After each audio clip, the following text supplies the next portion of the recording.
بسم الله الرحمن الرحيم.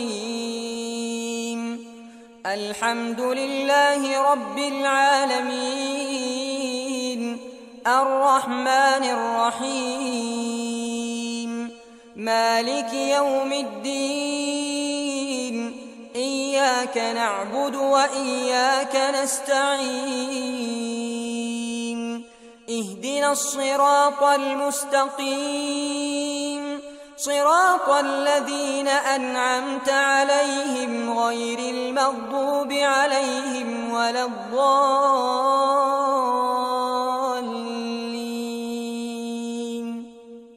السلام عليكم ورحمة الله وبركاته.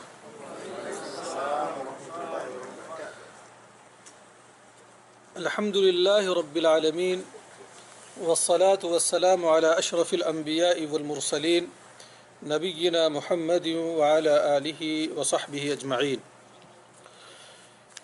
تمام قسم کی تعریفیں، حمد و ثنا، بڑائی اور بزرگی ہم سب کے پالنہار اللہ رب العالمین کے لیے لائق و زیبا ہے. درود و سلام نازل ہو ہم سب کے حبیب پیارے نبی محمد صلی اللہ علیہ وسلم پر. آج کی اس مجلس میں ہم آپ کا خیر مقدم کرتے ہیں اور دعا کرتے ہیں کہ اللہ رب العالمین ہمیں صحیح دین سیکھنے اور اس پر عمل کرنے اور پھر اس کو دوسروں تک پہنچانے کی توفیق عنایت فرمائے. آج کی اس مختصر مجلس میں انشاءاللہ العزیز قرآن مجید کی ایک سورۃ البروج، جس کے اندر اصحاب الاخدود کا واقعہ بیان کیا گیا ہے، اختصاراً انشاءاللہ العزیز اس سورت کی تفسیر انشاءاللہ جانیں گے. سورہ بروج مکی سورت ہے اور اس میں کل 22 آیتیں ہیں، اور سورۃ البروج قرآن مجید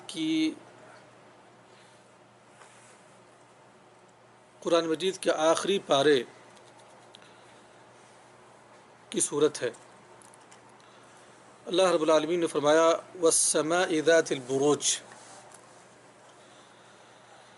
برجوں والے آسمان کی قسم، برجوں والے آسمان کی قسم. یہ بات بارہا گزر چکی ہے کہ اللہ رب العالمین نے قرآن مجید کے اندر مختلف مقامات پر مخلوق کی قسم کھائی ہے. اللہ رب العالمین کے لیے جائز ہے کہ اپنی مخلوقات میں سے کسی کی قسم کھائے، لیکن ہمیں یا انسانوں کے لیے جائز نہیں کہ وہ اللہ رب العالمین کے علاوہ کسی غیر کی قسم کھائے، بلکہ یہ شرک اصغر ہے. قرآن مجید کی مختلف صورتوں میں اللہ رب العالمین نے چاند اور اسی طرح سے سورج اور مختلف چیزوں کی اللہ رب العالمین نے قسم کھائی ہے ان کی اہمیت کو بتانے کے لیے. اللہ رب العالمین نے اس آیت کے اندر فرمایا کہ وَالسَّمَاءِ ذَاتِ الْبُرُوجِ، برجوں والے آسمان کی قسم. بروج یا برج محل کی جمع ہے. کس کی جمع ہے؟ محل کی جمع ہے. برج کا اصل معنی ہے ظہور، یعنی ظاہر ہونے کے. یہ کواکب کی منزلیں ہیں جنہیں ان کے محل اور قصور کی حیثیت حاصل ہے. ظاہر اور نمایاں ہونے کی وجہ سے انہیں بروج کہا جاتا ہے. بعض نے بروج سے ستارے لیے ہیں. ستارے تو جانتے ہی ہوں گے. بعض لوگوں نے بروج سے مراد کیا لیا ہے؟ ستارہ لیا ہے، یعنی ستارے والے آسمان کی قسم. بعض کے نزدیک اس سے آسمان کے دروازے یا چاند کی منزلیں مراد ہیں. یہ مختلف اقوال ہے علماء کے. بہرحال اللہ رب العالمین نے اس آیت کے اندر برجوں والے آسمان کی کیا ہے؟ قسم کھائی ہے، اور فرمایا آگے وَالْيَوْمِ الْمَوْعُودِ، وعدہ کیے ہوئے دن کی قسم. اس سے مراد کیا ہے؟ وعدہ کیے ہوئے دن کی قسم سے مراد کیا ہے؟ اس سے مراد بالاتفاق قیامت کا دن ہے. قیامت کے دن کے تعلق سے اللہ رب العالمین نے مختلف آیتوں کے اندر، مختلف صورتوں کے اندر اللہ نے وعدہ کیا ہے، اور یہ ایمان کا ایک جز ہے کہ ہم قیامت پر ایمان لائیں، یوم آخرت پر ایمان لائیں۔ اگر ہم یوم آخرت پر ایمان نہیں لاتے تو ہم مومن اور مسلمان ہو ہی نہیں سکتے۔ اللہ نے آگے فرمایا کہ وہ شاہدین و مشہود، حاضر ہونے والے اور حاضر کیے گئے کی قسم۔ ٹھیک ہے، شاہد اور مشہود کی تفسیر میں بہت اختلاف ہے۔ امام شوکانی نے احادیث و آثار کی بنیاد پر کہا ہے کہ شاہد سے مراد جمعہ کا دن ہے۔ آج کون سا دن ہے؟ جمعہ کا دن ہے۔ اس دن جس نے جو بھی عمل کیا ہوگا یہ قیامت کے دن اس کی گواہی دے گا۔ سبحان اللہ، یعنی بہت ہی اہم دن ہے یہ۔ اور مشہود عرفے 9 ذی الحجہ کا دن ہے، عرفہ، جہاں لوگ حج کے لیے جمع اور حاضر ہوتے ہیں۔ بہرحال اللہ رب العالمین نے ان 2 دنوں کی قسم کھائی ہے، ان 2 دنوں کی اہمیت کی وجہ سے۔ وہ کون دن ہے؟ وہ جمعہ کا دن اور عرفہ کا دن۔ اللہ رب العالمین نے یہاں پر ان چیزوں کی قسم کھانے کے بعد اب بات کو شروع کیا آگے۔ کیا کہا ہے؟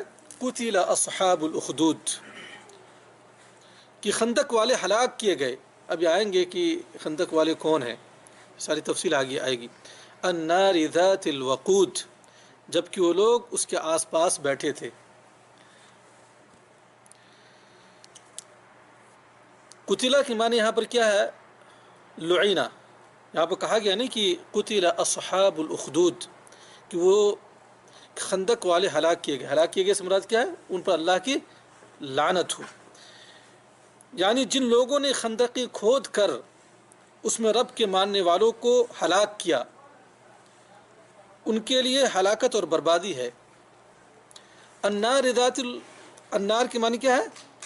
النار الخدود، اس سے مراد یہ ہے کہ ایندھن والی آگ تھی جو اہل ایمان کو اس میں جھونکنے کے لیے دہکائی گئی تھی۔ اذ ہم علیہا قعود، جبکہ وہ لوگ اس کے آس پاس بیٹھے تھے۔ کس کے آس پاس؟ آگ کھود کر، گڑھا کھود کر آگ لگا کر اس کے پاس کیا ہے؟ یہ لوگ بیٹھے تھے۔ وہم علی ما یفعلون بالمؤمنین شہود، اور مسلمانوں کے ساتھ جو کر رہے تھے اس کو اپنے سامنے دیکھ رہے تھے۔ کون لوگ؟ کافر لوگ۔ آگے تفصیل آئے گی، آگے سمجھ میں آئے گی بات۔ ٹھیک ہے، یعنی ان لوگوں کا جرم جنہیں آگ میں جھونکا جا رہا تھا یہ تھا کہ وہ اللہ غالب پر ایمان لے آئے تھے، اور اس واقعے کی تفصیل آگے آئے گی۔ بہرحال وہم علی ما یفعلون بالمؤمنین شہود، اور مسلمانوں کے ساتھ جو کر رہے تھے وہ اس کو اپنے ساتھ سامنے دیکھ رہے تھے۔ وما نقموا منهم الا ان يؤمنوا بالله العزيز الحمید، یہ لوگ ان مسلمانوں کے کسی اور گناہ کا بدلہ نہیں لے رہے تھے، یعنی کوئی جرم نہیں تھا جس کی وجہ سے ان کو آگ میں جھونکا جا رہا تھا، سوائے اس کے کہ وہ اللہ غالب لائق حمد کی ذات پر ایمان لائے تھے۔ اور اس تناظر میں آج بھی جو دنیا کے حالات آپ دیکھیں گے، جو مسلمانوں کے ساتھ یا مومنوں کے ساتھ جو ہر قسم کی اذیتیں لوگ پیش کرتے ہیں اور مسلمانوں کو اس میں مبتلا کرتے ہیں، ان کا جرم کیا ہے؟ صرف یہی جرم ہے کہ وہ اللہ رب العالمین پر ایمان لائے ہیں، یا نبی کی رسالت کو مانتے ہیں، یا صحیح دین کو مانتے ہیں۔ اس وجہ سے الکفر ملت واحدہ کی کے تحت سارے کفار و مشرکین یہود و نصارہ مسلمانوں کے خلاف ہو کر مسلمانوں کو مٹانے کی، یہ اس دین کو، یہ اسلام کو مٹانے کی ناروا کوشش کر رہے ہیں، لیکن یہ دین کبھی مٹ نہیں سکتا چونکہ اللہ رب العالمین کا وعدہ ہے۔ الذی لہ ملک السماوات والارض واللہ علی کل شیء شہید، جس کے لیے آسمان و زمین کا ملک ہے، یعنی کون؟ اللہ رب العالمین، اور اللہ تعالیٰ کے سامنے ہر چیز ہے۔ جو ابھی اصحاب اخدود جو میں نے کہا ہے، اس واقعے کو امام مسلم رحمۃ اللہ علیہ نے اپنی کتاب کے اندر بڑی تفصیل سے بیان کیا ہے کہ یہ اصحاب الاخدود کون لوگ ہیں۔ بارہا آپ لوگ سنے ہوں گے اصحاب الاخدود، لیکن آج جانتے ہیں، اور اس واقعے سے آپ کو پتہ چل جائے گا کہ اصحاب الاخدود کون ہیں اور کیا واقعہ پیش آیا تھا۔ ابھی بات سامنے آئی نا کہ وما نقموا منهم الا يؤمنوا بالله العزيز، ان سے جو انتقام لیا گیا، گڈھا کھود کر آگ لگا کر ان کو اس آگ کے اندر جھونک دیا گیا، کس وجہ سے؟ کہ انہوں نے اللہ رب العالمین پر ایمان لایا تھا، اور وہ لوگ وہاں بیٹھے ہوئے تھے، اس پورے منظر کو دیکھ رہے تھے کفار و مشرکین۔ تو اس واقعے سے آپ کو یہ بات پوری طرح سے سمجھ میں آ جائے گی۔ یہ واقعہ اس طرح سے ہے کہ گزشتہ زمانے میں ایک بادشاہ کا جادوگر اور کاہن تھا۔ کیا تھا؟ ایک بادشاہ تھا، اس کا کیا تھا؟ جادوگر اور کاہن تھا۔ جب وہ کاہن بوڑھا ہو گیا تو اس نے بادشاہ سے کہا کہ مجھے ایک ذہین لڑکا دو جسے میں یہ علم سکھا دوں۔ کیا علم؟ کون سا علم؟ جادو کا علم۔ چنانچہ بادشاہ نے ایک سمجھدار لڑکا تلاش کر کے اس کے سپرد کر دیا۔ لڑکے کے راستے میں ایک راہب کا بھی مکان تھا۔ راہب کہتے ہیں جو نصارہ کے جو علماء ہوتے ہیں، عبادت گزار، ان کو کیا کہا جاتا ہے؟ راہب۔ یہ لڑکا آتے جاتے اس کے پاس بیٹھتا اور اس کی باتیں سنتا۔ کسی باتیں؟ راہب کی باتیں سنتا جو اسے اچھی لگتی۔ اسی طرح سے سلسلہ چلتا رہا، ہمیشہ آتا جاتا تھا، اس کے پاس بیٹھتا تھا اور یہ سلسلہ چلتا رہا ایک عرصے تک۔ ایک مرتبہ لڑکا جا رہا تھا کہ راستے میں ایک بہت بڑا جانور، اب جانور یہ مبہم ہے، لیکن مفسرین نے اس کی تفصیل لکھی، شیر یا سانپ وغیرہ کچھ بھی، بہت بڑا جانور نے لوگوں کا راستہ روک رکھا تھا۔ لڑکے نے سوچا آج میں پتہ کرتا ہوں کہ جادوگر صحیح ہے یا راہب، جادوگر صحیح ہے یا راہب۔ اس نے ایک پتھر پکڑا اور کہا اے اللہ، اگر راہب کا معاملہ تیرے نزدیک جادوگر کے معاملے سے بہتر اور پسندیدہ ہے تو اس جانور کو مار دے تاکہ لوگوں کی آمد و رفت جاری ہو جائے۔ یہ کہہ کر اس نے پتھر مارا اور وہ جانور کیا ہے؟ مر گیا۔ لڑکے نے جا کر یہ واقعہ راہب کو بتلایا۔ کس کو بتلایا؟ راہب کو بتلایا۔ راہب نے کہا بیٹے، اب تم فضل و کمال کو پہنچ گئے ہو اور تمہاری آزمائش شروع ہونے والی ہے، یعنی تم اب جو ہے ایمان میں پکے ہو گئے ہو اور یہیں سے تمہاری آزمائش کیا ہے؟ شروع ہو جائے گی۔ اور حقیقت یہ ہے کہ اہل ایمان کے ساتھ ہمیشہ جو ہے آزمائشیں ہوتی رہی ہے، اور پیارے نبی صلی اللہ علیہ وسلم کی حدیث کے مطابق اشد الابتلاء انبیاء ثم الامثل فالامثل، کہ سب سے زیادہ جو آزمائشیں دی گئی ہے کیا؟ انبیاء کو دی گئی ہے، اور انبیاء کے جو مثل لوگ ہیں، مومنین، صالحین، شہداء، ان کو اللہ رب العالمین کیا ہے؟ آزمائشوں سے آزماتا ہے۔ لیکن اس دور ابتلاء میں میرا نام ظاہر نہ کرنا، اس کو اپنی جان کا بھی خوف تھا۔ یہ لڑکا مادہ زاد، اندھے، برس اور دیگر بعض بیماریوں کے علاج بھی کرتا تھا، لیکن ایمان باللہ کی شرط پر اسی شرط پہ اس نے بادشاہ کے ایک نابینا مصاحب کی آنکھیں بھی اللہ سے دعا کر کے صحیح کر دی، اسی شرط پر کہ اگر تم ایمان لاتے ہو تو میں تمہارے لیے دعا کروں گا۔ اور وہ کون تھا؟ بادشاہ کا ساتھی تھا، مصاحب یعنی ساتھی تھا۔ یہ لڑکا یہی کہتا تھا کہ اگر تم ایمان لے آؤ گے تو میں اللہ سے دعا کروں گا اور وہ شفا عطا فرمائے گا۔ کون؟ یہ نہیں کہتا کہ میں شفا عطا کروں گا، شفا کون دے گا؟ اللہ رب العالمین شفا عطا کرے گا۔ چنانچہ اس کی دعا سے اللہ شفا یاب فرما دیتا، یعنی اللہ رب العالمین اس کی دعا کو قبول فرماتا۔ یہ خبر بادشاہ تک بھی پہنچی تو وہ بہت پریشان ہوا۔ بعض اہل ایمان کو اس نے قتل کروا دیا۔ اس نے کیا کر دیا؟ قتل کروا دیا۔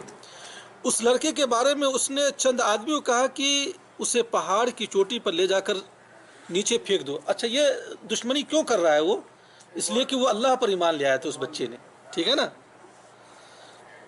اس نے اللہ سے دعا کی، پہاڑ میں لرزش پیدا ہو گئی۔ لرزش مانے کپ کپاہٹ، ہل گیا پہاڑ، جس سے وہ سب گر کر مر گئے۔ کون لوگ؟ جو لوگ ان کو پکڑ کر لے گئے تھے اس بچے کو مارنے کے لیے، سب کے سب کیا ہے؟ گر گئے۔ سبحان اللہ۔ اور اللہ نے اسے بچا لیا۔ کس کو بچا لیا؟ اللہ نے اس بچے کو کیا ہے؟ بچا لیا۔ بادشاہ نے اسے دوسرے آدمیوں کے سپرد کر کے کہا کہ ایک کشتی میں بٹھا کر سمندر کے بیچ میں لے جا کر اسے پھینک دو۔ یہ ساری ترکیبیں اس کے مارنے کی۔ وہ وہاں بھی اس کی دعا سے کیا کشتی الٹ گئی، جس سے وہ سب غرق ہو گئے، ڈوب گئے، اور یہ بچ گیا۔ کون بچ گیا؟ بچہ بچ گیا۔ اس لڑکے نے بادشاہ سے کہا کہ اگر تو اب پھر لڑکا خود بتلاتا تم مجھے مارنا ہی چاہتے تو میں تمہیں ایک ترکیب بتلاتا ہوں۔ کیا کرتا ہوں؟ میں تمہیں ایک ترکیب بتلاتا ہوں۔ اگر تو مجھے ہلاک کرنا چاہتے ہو تو اس کا طریقہ یہ ہے کہ ایک کھلے میدان میں لوگوں کو جمع کرو، ایک کھلے میدان میں لوگوں کو جمع کرو اور بسم اللہ رب الغلام، کیا بسم اللہ رب الغلام کہہ کر مجھے تیر مار۔ بادشاہ نے ایسا ہی کیا، جس سے وہ لڑکا مر گیا۔ کیا کیا وہ بادشاہ نے کیا کیا؟ لوگوں کو جمع کیا، کھلے میدان میں لایا اس کو، اور وہ جو لڑکے نے کہا تھا کہ بسم اللہ رب الغلام، یعنی اس اللہ کے نام سے جو اس بچے کا رب ہے، یہ کہہ کر تیر مارا گیا، اور وہ جو بچہ کیا ہے، مر گیا۔ لیکن سارے لوگ پکار اٹھے۔ ہر زمانے میں ظلم کے خلاف آواز اٹھانے والے لوگ ہوتے ہیں، سارے لوگ پکار اٹھے۔ کیا اٹھے؟ کہ ہم اس لڑکے کے رب پر ایمان لائے۔ جتنے بھی لوگ وہاں پہ تھے اس میدان میں، ہم اللہ رب، کیا کہا انہوں نے؟ ایمان لے آئے۔ سبحان اللہ، یعنی ایک کی زندگی کی وجہ سے اتنے لوگ جہنم کی آگ سے بچ رہے ہیں۔ دیکھیے جانے کی بادشاہ اور زیادہ پریشان ہو گیا۔ اب تو بادشاہ کی، اور ابھی تو ایک ہی بچہ ایمان لایا تھا، اب تو لوگ بہت سارے لوگ ایمان لا رہے ہیں۔ سبحان اللہ۔ چنانچہ اس نے خندقیں کھدوائی۔ دیکھیے اخدود کا معنی کیا ہے؟ اصحاب الاخدود، اخدود کے معنی کیا ہے؟ خندق، خندقیں، خندقیں۔ اب یہاں سے آپ کو یہ واقعہ سمجھ میں آ جائے گا صحاب الاخدود سے مراد کیا ہے۔ تو کہا کہ چنانچہ اس نے خندقیں کھدوائیں اور اس میں آگ جلوائی، اور حکم دیا کہ جو ایمان سے انحراف نہ کرے، یعنی ایمان کو نہ چھوڑے، اس کو آگ میں پھینک دو۔ کس کو کیا کرو؟ آگ میں پھینک دو۔ اس طرح ایماندار آتے رہے اور آگ کے حوالے ہوتے رہے۔ ایک ایک کر کے ان لوگوں کو کیا ہے؟ آگ میں ڈالا جاتا رہا۔ سبحان اللہ۔ حتیٰ کہ ایک عورت آئی جس کے ساتھ ایک بچہ تھا۔ اب عورت، اس کا ایمان دیکھیے، وہ ذرہ، تھوڑا سا عورت ہے، انسان ہے، ٹھٹکی ہے، تھوڑا سا ڈری، تو بچہ بول پڑا۔ جو بچہ اس کے گود میں تو وہ بول پڑا۔ اللہ رب العالمین نے اس بچے کو کیا ہے؟ قوت گویائی عطا کر دی۔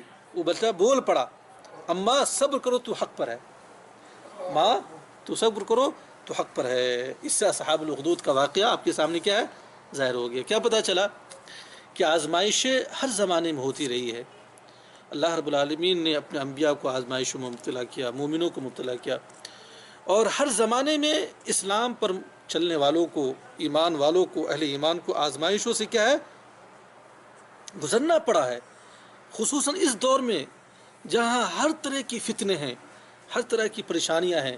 ابھی آپ اپنی نظروں کو دنیا میں دوڑاؤ تو سب سے زیادہ اذیتیں اور تکلیفیں مسلمانوں اور مومنوں کو پہنچائی جا رہی ہے۔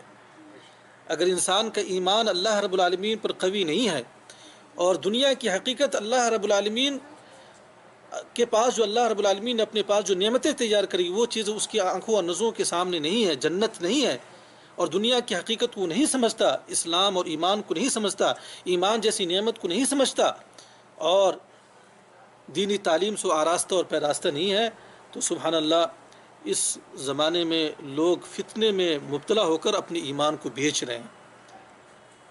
آج آپ دیکھو جو پتہ چل رہا ہے کہ بہت سارے لوگ نعوذ باللہ مرتد ہو رہے ہیں، یا اسلام کو چھوڑ کر غیر مذاہب کو اختیار کر رہے ہیں۔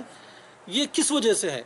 پہلی بات، ان کی تعلیم و تربیت اسلامی نہج پر نہیں، وہ مسلمان ہیں لیکن نام کی مسلمان ہیں، یا پیسوں کے لیے یا شہرت کے لیے دین و ایمان کا وہ سودا کر رہے ہیں۔ میرے بھائیو عزیزو، تو ہمارے سامنے اس طرح کی جو واقعات آتے ہیں، ہمارے ایمان کے اندر کیا جلا اور کیا روشنی پیدا ہوتی ہے کہ مصیبتیں کتنی بھی کیوں نہ ہو، تکلیفیں کتنی بھی کیوں نہ ہو، پریشانیاں کتنی کیوں نہ ہو، یہ پریشانیاں بہت ہی چھوٹی پریشانی ہے اس پریشانی کے مقابلے میں جب انسان کفر و شرک کر کے دنیا سے مرے گا تو اللہ رب العالمین کے سامنے وہ جو رسوا ہوگا اور وہ ہمیشہ ہمیشہ کے لیے جہنم میں جلے گا۔ ٹھیک ہے، ان لوگوں کو آگ میں تو ڈال دیا گیا ایمان کی وجہ سے، اللہ رب العالمین پر انہوں نے ایمان لایا۔ وما نقموا منهم الا يؤمنوا بالله العزيز الحمید، انہوں نے ان سے انتقام صرف اس لیے لیا تھا، انہوں نے مال و دولت کا جھگڑا نہیں کیا تھا، بغاوت نہیں کی تھی، کچھ اور نہیں کیا تھا، وہ اللہ رب العالمین جس کی بادشاہت ہے، جو حقیقی معبود ہے، ان پر ایمان لے آئے، جس کی وجہ سے انہوں نے ان سے انتقام لیا اور ان کو آگ میں ڈال دیا۔ تو یہ تو ان کا ایمان تھا اور وہ آگ میں تو جل گئے، لیکن کل قیامت کے روز اللہ رب العالمین ان کو سرخرو کرے گا اور وہ ہمیشہ ہمیشہ کے لیے کیا جنت میں رہیں گے، اور جن لوگوں نے ان سے انتقام لیا وہ ہمیشہ ہمیشہ کے لیے خائب و خاسر ہو گئے۔ تو یہ چیز ہمارے سامنے ہونی چاہیے. یہ بہت ہی عظیم چیز ہے اور بہت ہی عظیم واقعہ ہے ہمارے سامنے. اور خصوصاً جو حالات حاضرہ ہے اس وقت دنیا کے جو حالات ہے، جو فتنے ہیں اور جو اسلام اور مسلمانوں کو بدنام کرنے کی ہر طرح کی نئی سازشیں ہیں، ایسے فتنوں میں ہمارے سامنے اس طرح کے واقعات ہونی چاہیے. آگے اللہ رب العالمین نے فرمایا کہ ان الذین فتنوا المؤمنین والمؤمنات ثم لم يتوبوا فلهم عذاب جہنم. یہ بہت اچھی آیت ہے، بہت ہی عظیم آیت ہے. یہ آیت ہمارے سامنے ہونی چاہیے. اللہ نے فرمایا کہ ان الذین فتنوا المؤمنین والمؤمنات ثم لم يتوبوا فلهم عذاب جہنم ولهم عذاب الحریق. بے شک جن لوگوں نے مسلمان مردوں اور عورتوں کو ستایا پھر توبہ بھی نہ کی، اللہ اکبر، ان کے لیے جہنم کا عذاب ہے اور جلنے کا عذاب ہے. مسلمانوں کو گھبرانے کی ضرورت نہیں ہے. ٹھیک ہے مسلمانوں کو ستایا جائے، مارا جائے، لیکن اللہ رب العالمین نے وعدہ کیا کہ ان الذین فتنوا المؤمنین والمؤمنات ثم لم يتوبوا فلهم عذاب جہنم ولهم عذاب الحریق. بے شک جن لوگوں نے مسلمان مردوں اور عورتوں کو ستایا پھر توبہ بھی نہ کی تو ان کے لیے جہنم کا عذاب ہے اور جلنے کا عذاب ہے، یعنی آگ کا عذاب ہے. ان الذین آمنوا، اب آگے آئیے، اللہ نے فرمایا ان الذین آمنوا وعملوا الصالحات لهم جنات تجری من تحت الانہار ذلک الفوز الکبیر. بے شک ایمان قبول کرنے والوں اور نیک کام کرنے والوں کے لیے وہ باغات ہیں. باغات کن کو اچھے نہیں لگتے ہیں؟ اچھے لگتے ہیں کہ نہیں اچھے لگتے ہیں؟ باغات ہیں جن کے نیچے نہریں بہہ رہی ہوں گی. ابھی آپ جائیے، اب یہاں سے جاتے ہیں لوگ تو اپنے ملکوں میں جاتے ہیں، وہ ہریالی والی جگہوں کو تلاشتے ہیں اور جہاں پہ آبشار ہوتے ہیں تو کتنا خوبصورت منظر لگتا ہے. اور یہاں پر اللہ رب العالمین نے کیا کہا کہ باغات ہوں گے اور ان باغات کے نیچے نہریں جاری ہوں گی. کیسے باغات ہوں گے؟ اور وہ جنت کے باغات ہوں گے. آپ تصور نہیں کر سکتے اللہ نے کیسی کیسی نعمتیں تیار کر رکھی ہے. وہ باغات ہیں جن کے نیچے نہریں بہہ رہی ہیں. یہی بڑی کامیابی ہے. اس سے بڑی کامیابی کوئی ہو سکتی ہے؟ اللہ نے فرمایا کہ ذالک الفوز الکبیر، یہی بڑی کامیابی ہے. پھر اللہ نے آگے فرمایا ان بطش ربک لشدید، یقیناً تیرے رب کی پکڑ بڑی سخت ہے. اللہ کی پکڑ بڑی سخت ہے. انہ هو یبدئ ویعید، وہی پہلی مرتبہ پیدا کرتا ہے اور وہی دوبارہ پیدا کرے گا. پیدا کس نے کیا پہلی بار؟ اللہ رب العالمین. اور دوبارہ وہی کیا ہے؟ انسان کو کیا زندہ کرے گا اور دوبارہ جو ہے وہ اللہ رب العالمین کے سامنے اٹھ کھڑا ہوگا. وَهُوَ الْغَفُورُ الْوَدُودُ، وہ بڑا بخشش کرنے والا اور بہت محبت کرنے والا ہے. دیکھیے اللہ رب العالمین کی پکڑ بھی بہت سخت ہے. ایک طرف انسان کو، ایک مومن کو اللہ رب العالمین کی پکڑ سے کیا ہے؟ ڈرنی چاہیے. تو ایک طرف اس کے لیے یہ سبق ہے کہ وہ اللہ کی رحمت کی بھی امید رکھنی چاہیے. یہ بھی جاننا چاہیے کہ اللہ تعالیٰ غفور ہے. جب اس سے گناہ ہو جائے یا اس سے جو غلطیاں ہو جائے تو وہ نا امید ہو کر اپنے آپ کو جو ہلاک نہ کرے، بلکہ اللہ رب العالمین کو غفور اور ودود اور رحمان اور رحیم سمجھ کے کیا ہے اللہ رب العالمین کے توبہ کے دروازے کو کھٹکھٹائے، اس امید کے ساتھ کہ اللہ رب العالمین جو ہے بخشش کرنے والا ہے اور وہ ضرور بخشے گا. یہ مومن کے لیے کیا ہے؟ بہت بڑا سبق ہے میرے بھائیو. فرمایا ذو العرش المجید، عرش کا مالک عظمت والا ہے. عرش کے بارے میں تو بتایا گیا نا ایک بار. عرش کہاں ہے؟ یہ سب سے اللہ رب العالمین کا سب سے بڑی مخلوق کون ہے؟ عرش ہے. اور وہ کہاں ہے؟ ساتویں آسمان کے بھی اوپر ہے. ٹھیک ہے. اور عرش اور اس کے جو نیچے ہے، اس طرح سے جو مسافتیں بتائی گئی، اس سے پہلے جو ہے بتائی گئی ہے. تو بہرحال اللہ رب العالمین کی سب سے بڑی مخلوق کیا ہے؟ عرش ہے. تو وہ عرش عظیم کا مالک ہے. عرش عظیم کا مالک ہے. آج کہتے ہیں نا کہ فلاں پرائم منسٹر یا فلاں بادشاہ جو ہے کرسی پر بیٹھ گیا، ہاں، اور اس سے جو ہے اس کی عظمت اور اس کی اہمیت کو لوگ اجاگر کرتے ہیں. لیکن وہ اللہ رب العالمین تمام ملوک اور تمام بادشاہوں کا بادشاہ ہے. اور اس کا عرش کتنا عظیم ہے جس سے ہم ڈرتے نہیں ہیں میرے بھائیو. ہمیں ڈرنا چاہیے. فعال لما یرید، جو چاہے اسے کر گزرنے والا ہے.